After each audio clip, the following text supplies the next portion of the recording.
ഹെൽമിയിലോടുന്ന YouTube ചാനലിലേക്കും Facebook പേജിലേക്കും എല്ലാവർക്കും സ്വാഗതം. ഞാൻ ബെൻസി. ഇന്ന് ഞാൻ കാണിക്കുന്നത് അവിയല്. ഞാൻ കുറേ നാളുകൾക്ക് മുമ്പ് ഒരു അവിയലിന്റെ വീഡിയോ ഇട്ടിരുന്നേ.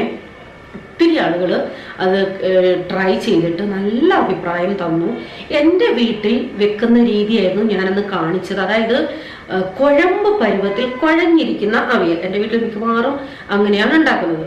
അപ്പോൾ ആ വീഡിയോ കണ്ടിട്ട് കേരളത്തിന്റെ പല ഭാഗങ്ങളിൽ അല്ലെങ്കിൽ ലോകത്തിന്റെ പല ഭാഗങ്ങളിലുള്ളവരും വളരെ മാന്യമായിട്ട് എൻ്റെ അടുത്ത് വന്ന് പറഞ്ഞു, ബെൻസി, എൻ്റെ വീട്ടില് തക്കാളി യൂസ് ചെയ്യാറില്ല, അല്ലെങ്കിൽ വെണ്ടയ്ക്ക യൂസ് ചെയ്യാറില്ല, അല്ലെങ്കിൽ സവോള യൂസ് ചെയ്യാറില്ല. ഇതൊക്കെ വളരെ മാന്യമായിട്ട് നമ്മൾ പരസ്പരം ബഹുമാനത്തോടുള്ള കമന്റുകളാണ്.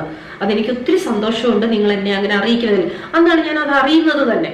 കാരണം അവിയലിൽ പല നാട്ടിലും ഇതൊന്നും ഇടാറില്ല എന്ന്. എൻ്റെ വീട്ടില് അവിയലിന് മെയിനായിട്ട് വേണ്ട സാധനമാണ് സവാള, പിന്നെ പച്ച ഏത്തക്ക, അത് പിന്നെ ചേമ്പിന്റെ വിത്ത്. ഈ ഏത്തക്കായും ചേമ്പും വിത്തും ഇല്ലെങ്കിൽ അവിയൽ ഉണ്ടാക്കുകയേ വേണ്ട എന്നാണ് വീട്ടിലുള്ളവർ പറയുന്നത്. അപ്പോൾ അങ്ങനെയുള്ള രീതിയിൽ എൻ്റെ വീട്ടിൽ ചെയ്യുന്ന രീതിയാണ് ഞാൻ അന്ന് ചെയ്തിരുന്നത്. അപ്പൊ ഞാൻ എല്ലാ വീഡിയോയിലും പറയാറുണ്ട്, നിങ്ങൾക്ക് ഇഷ്ടമുള്ള വെജിറ്റബിൾസ് നിങ്ങൾക്ക് എടുക്കാം, ഇഷ്ടമല്ലാത്തത് നിങ്ങൾക്ക് അവോയ്ഡ് ചെയ്യാം, ഒരു പ്രോബ്ലവും ഇല്ല. ഇതിലും ഞാൻ എടുത്തിരിക്കുന്ന ഇൻഗ്രീഡിയൻസ് നിങ്ങൾക്ക് ഇഷ്ടമുള്ളത് എടുക്കാം, ഇഷ്ടമില്ലാത്തത് വേണ്ട. ഞാൻ ഇതിൽ കുറച്ച് വെജിറ്റബിൾസ് ഞാൻ അവോയ്ഡ് ചെയ്തിട്ടുണ്ട്. കാരണം ഇത് ഒരു കുഴമ്പ് പരുവത്തിലുള്ള അവിയലല്ല, എന്നാൽ ഒത്തിരി ഡ്രൈയുമല്ല.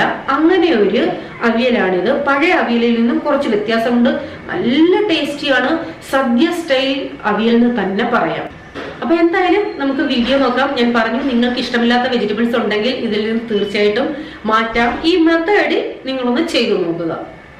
ആദ്യമായിട്ട് എൻ്റെ ഈ വീഡിയോ കാണുന്ന ആരെങ്കിലും ഉണ്ടെങ്കിൽ യൂട്യൂബിൽ ഹെൽമിയിലോടുന്ന ചാനൽ സബ്സ്ക്രൈബ് ചെയ്യാൻ മറക്കരുതേ. നിങ്ങൾ അങ്ങനെ സബ്സ്ക്രൈബ് ചെയ്തെങ്കിൽ മാത്രമേ ഞാൻ ഇടുന്ന വീഡിയോസ് നിങ്ങൾക്ക് തുടർന്നും കിട്ടുകയുള്ളൂ. അതുപോലെ അതിന്റെ തൊട്ടടുത്തൊരു ബെൽ ബട്ടൺ ഉണ്ട്, അതുകൂടി പ്രസ് ചെയ്താൽ ഞാൻ എപ്പോൾ വീഡിയോസ് ഇട്ടാലും നിങ്ങൾക്ക് അതിന്റെ നോട്ടിഫിക്കേഷൻ കിട്ടും.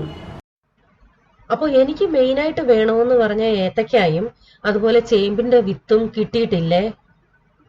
2 ക്യാരറ്റ്, 2 ഉരുളക്കിഴങ്ങ്, 2 മുരിങ്ങയ്ക്ക, ചേന, ഒരു ചെറിയ കഷ്ണം കുമ്പളങ്ങ, ഒരു ചെറിയ കഷ്ണം വെള്ളരിക്ക, ഒരു 2 സവോള. മത്തങ്ങ അവിയലിൽ പലരും ഇടാറുണ്ട്, പലരും ഇടാറില്ല. എന്തായാലും ഇത് ഇത്രയുമായിട്ട് ഞാൻ വെച്ചിരിക്കുന്നില്ല, അതുകൊണ്ട് മാത്രം ഞാൻ ഇത് ഇടുക. ഇതിന്റെ കൂടെ ഹെവി ലഗേജ് ഒന്നും ഇല്ല ഇതില്. അതുകൊണ്ട് ഞാൻ എന്ത് ചെയ്തു, അവരുടെ കയ്യിലുള്ളത് ഇത് മാത്രമേ ഉള്ളായിരുന്നു. 1/4 കിലോ ചേന ഞാൻ എക്സ്ട്രാ മേടിച്ചതാണ് ഇതിനകത്തിടാൻ. അപ്പൊ ഇതെല്ലാം കൂടെ ഞാനൊന്ന് ക്ലീൻ ചെയ്ത് കട്ട് ചെയ്തിട്ട് ടോട്ടൽ എത്ര വെയിറ്റ് ഉണ്ടെന്ന് ഞാൻ പറയാം. അപ്പോൾ വെജിറ്റബിൾസ് എല്ലാം അരിഞ്ഞെടുത്തിട്ടുണ്ട്. അവിയലിന് എങ്ങനെയാണ് അരിയേണ്ടതെന്ന് ഞാൻ നേരത്തെയും പറഞ്ഞിട്ടുണ്ട്. ഇത് ഈ നീളത്തിൽ വേണം എല്ലാ കഷ്ണങ്ങളും അരിയേണ്ടത്. അപ്പൊ ഇത് ഞാൻ കാണിച്ച കഷ്ണങ്ങൾ എല്ലാം കൂടാണ്. ഇനി വെയിറ്റ് അറിയേണ്ടവരുണ്ടെങ്കിൽ എല്ലാം കൂടി ഒരു 1.5 കിലോ. ഞാൻ കാണിച്ച അത്രയും വെജിറ്റബിൾസ് മാത്രമേ എടുത്തിട്ടുള്ളേ. അപ്പോൾ കഷ്ണങ്ങളൊക്കെ അടുപ്പിൽ വെച്ചു. ഇനി നമുക്ക് ലേശം വെളിച്ചെണ്ണ ഒഴിച്ചിട്ട് ഇതൊന്ന് നമുക്ക് വഴറ്റിയെടുക്കണം. വെളിച്ചെണ്ണയിൽ തന്നെ ചെയ്യുന്നതാണ് ടേസ്റ്റ്. ഒത്തിരി വേണ്ട, ഒരു 1-2 ടേബിൾ സ്പൂൺ മതിയാകും. എന്നിട്ട് നന്നായിട്ടൊന്ന് ഇളക്കി യോജിപ്പിക്കാം. ഉപ്പൊന്നും ഇട്ടിട്ടില്ല. ഞാൻ ഇതിൽ പച്ചമുളക് ചേർത്തിട്ടില്ല, നിങ്ങൾക്ക് വേണമെങ്കിൽ ചേർക്കാം. ഞാൻ പക്ഷേ അരപ്പിനകത്തേ ചേർക്കുന്നുള്ളേ. ഇളക്കാൻ ബുദ്ധിമുട്ടാണെങ്കിൽ ഇങ്ങനെ ഒന്ന് ആക്കി കൊടുത്താലും മതി. കുറച്ച് കറിവേപ്പില കൂടി ഇടാം.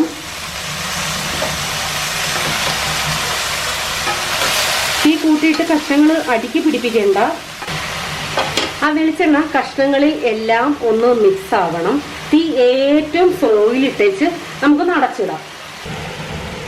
സംശയമുണ്ടെങ്കിൽ ഇടയ്ക്കൊന്ന് ഇളക്കി കൊടുക്കണേ. ആ സമയം കൊണ്ട് നമുക്ക് അരപ്പ് റെഡിയാക്കാം. മസാലയ്ക്കായിട്ട് ഞാൻ എടുത്തിരിക്കുന്നത് 1 തേങ്ങ ഫുള്ള്. അവിയലിന് തേങ്ങയാണ് കൂടുതൽ വേണ്ടത്, അതാണ് ടേസ്റ്റ് കിട്ടുന്നത്.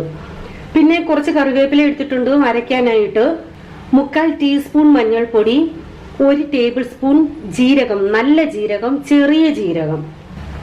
പിന്നെ എടുത്തിരിക്കുന്നത് പച്ചമുളക്. അത് മുളകിന്റെ എരി അനുസരിച്ചെടുക്കാം. ഞാനിവിടെ 8 പച്ചമുളക് എടുത്തേക്കുന്നത്. ഒത്തിരി വലുതല്ല, അധികം എരിയുമില്ല അതിന്. പിന്നെ 2 കൊച്ചുള്ളി, 1 കഷ്ണം, ഇത് വലിയ കഷ്ണമാ, വലിയ അല്ലിയ, 1 അല്ലി വെളുത്തുള്ളി, ചെറുതാണെങ്കിൽ 2 അല്ലി എടുക്കാം. നമുക്ക് ഇതെല്ലാം കൂടി മിക്സിയുടെ ചെറിയ ജാറിലിട്ടൊന്ന് ഒതുക്കിയെടുക്കണം, ചതച്ചെടുക്കുക എന്നൊക്കെ പറയും. ഒത്തിരി അങ്ങ് അരയ്ക്കേണ്ട. പൾസില്ലേ അത് യൂസ് ചെയ്ത് ഒന്ന് കറക്കിയെടുത്താൽ മതി. അപ്പോൾ ഞാനിത് അടപ്പിൽ വെച്ചിട്ടാണ് തേങ്ങ തിരുമിയതും ബാക്കി കാര്യങ്ങളൊക്കെ ചെയ്തത്.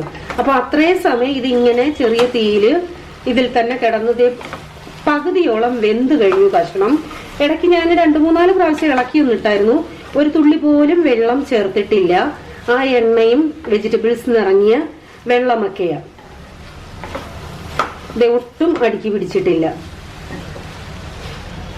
അരഭാഗത്തോളം കഷ്ണങ്ങൾ വെന്ത് കഴിഞ്ഞു. അപ്പൊ ഇനി നമുക്ക് ചെയ്യേണ്ടത് ഈ അരച്ചു വെച്ചിരിക്കുന്ന അരപ്പ് ഇതിനകത്തോട്ട് ഇട്ട് കൊടുക്കാം. അതിനുശേഷം ഒരു 1/2 ഗ്ലാസ് വെള്ളം, ഇത് നമുക്ക് ഉപ്പ് കൂടി ചേർത്ത് കൊടുക്കാം. അതിനുശേഷം ഇങ്ങനെ ഒന്ന് അരപ്പിന്റെ മുകളിലോട്ട് കഷ്ണങ്ങളൊക്കെ ചേർന്നിടാം. ഇപ്പൊ തന്നെ വെളിച്ചെണ്ണ അരപ്പൂടൊക്കെ ചേർന്നപ്പം എന്താ ഒരു മണം വരുന്നേ. എന്നിട്ട് മൊത്തത്തിൽ ഇളക്കണ്ട, ഉപ്പൊക്കെ നമുക്ക് പിന്നെ ഇളക്കി ചേർക്കാം. ഇനി ഒരു മീഡിയം തീയില് നമുക്ക് അടച്ചിട്ട് വേവിക്കാം. ഇടയ്ക്ക് അടുക്കി പിടിക്കുന്നു നോക്കണം. വെള്ളം കുറവാണെങ്കിൽ ലേശം നിങ്ങൾക്ക് തളിച്ചു കൊടുക്കാം, പക്ഷെ അതിന്റെ ആവശ്യം വരില്ല. അടച്ചു വെച്ചിട്ടൊരു 3-4 മിനിറ്റ് കഴിഞ്ഞു. നന്നായിട്ട് ആവി വന്നു. നമുക്കൊന്ന് ഇളക്കിയിട്ട് കൊടുക്കാം. ഇളക്കിയിട്ട് കഷ്ണങ്ങളൊക്കെ എന്തോരം വെന്തു, ഉപ്പൊക്കെ എങ്ങനെന്നൊക്കെ ഒന്ന് നോക്കണേ. ഡ്രൈ ആയിട്ടുള്ള അവിയലിന് കഷ്ണങ്ങൾ ഒത്തിരി അങ്ങ് വെന്തുടയണ്ട.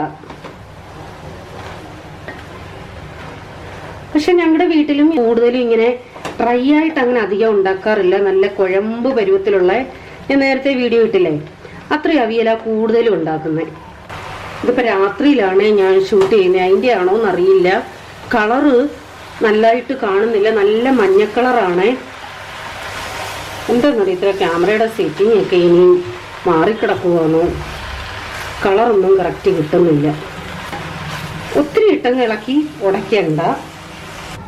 നന്നായിട്ട് ഇളക്കി യോജിപ്പിച്ചിട്ട് ഞാൻ ചെറു തീയിൽ ഒന്നുകൂടെ അടച്ചിടുക. പ്രത്യേകം ശ്രദ്ധിക്കണം, വെള്ളം കുറവാണെങ്കിൽ ലേശം വെള്ളം ഒഴിച്ചു കൊടുക്കണേ. ഇപ്പോ കഷ്ണങ്ങളൊക്കെ നന്നായിട്ട് വെന്തു. ഇനി ഇതിലേക്ക് പുളിക്ക് പകരം ഞാൻ ചേർക്കുന്നത് തൈരാണ്. നേരത്തെ ഇട്ട ഞാൻ വീഡിയോയിൽ വാളൻ പുളി, അതായത് പിഴിപുളി, സാമ്പാർ പുളി പിഴിഞ്ഞ വെള്ളമായിരുന്നു അതിൽ ചേർത്തത്. ഇതിന് ഞാൻ അത് ചേർക്കുന്നില്ല, പകരം തൈരാണ് ചേർക്കുന്നത്. പല നാട്ടിലും തൈര് ചേർക്കാറുണ്ട്. പൊതുവെ എന്റെ വീട്ടില് തൈര് അങ്ങനെ അധികം ചേർത്തുണ്ടാക്കാറില്ല, പുളി ചേർത്താണ് ഉണ്ടാക്കുന്നത്. പിന്നെ ചില നാടുകളിൽ പച്ചമാങ്ങ ചേർക്കാറുണ്ട്. ഞാനിതൊരു പച്ചമാങ്ങ ചേർത്ത് വെച്ചിട്ടില്ലേ. അപ്പൊ ഈ സ്പൂണിന് ഒരു 2.25 സ്പൂൺ ഇട്ടിട്ടുണ്ട്. എന്നിട്ട് ഇളക്കി യോജിപ്പിക്കാം. നിങ്ങൾക്ക് അവിയൽ കുക്കറിൽ വേണമെങ്കിൽ വെക്കാം. ആദ്യം ഇതുപോലെ ലേശം വെളിച്ചെണ്ണ ഒഴിച്ചൊന്ന് വഴറ്റിയ ശേഷം ഒരു 1/2 ഗ്ലാസ് വെള്ളം ഒഴിച്ച് ഒറ്റ വിസില് വരണ്ട. എന്റെ കുക്കറിൽ ഒരു വിസില് പോലും വേണ്ട. വിസില് വരാൻ ടൈം തുടങ്ങുന്ന സമയമില്ല, സൗണ്ട് തുടങ്ങുന്ന സമയത്ത് തന്നെ ഞാൻ ഓഫ് ചെയ്തിടും. അപ്പൊ നിങ്ങളുടെ കുക്കറിന്റെ കപ്പാസിറ്റി എങ്ങനെയാണെന്ന് വെച്ചാൽ അങ്ങനെ ചെയ്യാം. ഇപ്പൊ തൈര് എടുക്കുമ്പോൾ ഒത്തിരി പുളിയുള്ള തൈര് വേണ്ട കേട്ടോ. ഇതൊരു മീഡിയം സൈസ് പുളിയുള്ള തൈര്. തൈരിട്ട് ഇളക്കിയ ശേഷം ഒന്ന് അടച്ചു വെക്കാം. ഒന്ന് ചെറുതായിട്ടൊന്ന് ആവി വരട്ടെ.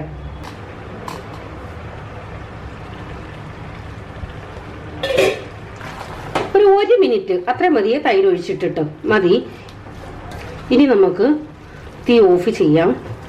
ഇനി തീ ഓഫ് ചെയ്ത ശേഷം അവിയലിന്റെ മെയിൻ സ്റ്റേജാണ് ലാസ്റ്റില് കുറച്ച് കറിവേപ്പില മുകളിലിട്ട് കൊടുക്കാം.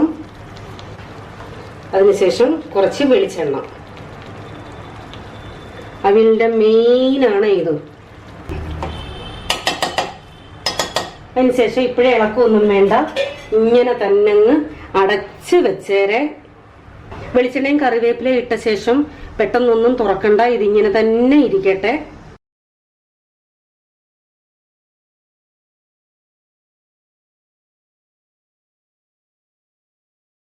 അപ്പൊ ഇങ്ങനെ അവിയൽ ട്രൈ ചെയ്തിട്ടില്ലാത്തവര്, ചെയ്യാൻ താല്പര്യമുള്ളവര് ഇതൊന്ന് ട്രൈ ചെയ്ത് നോക്കണം. എന്നിട്ട് അഭിപ്രായം അറിയിക്കണം. വീണ്ടും പുതിയൊരു വീഡിയോയുമായി വരാം. Till then bye. God bless you.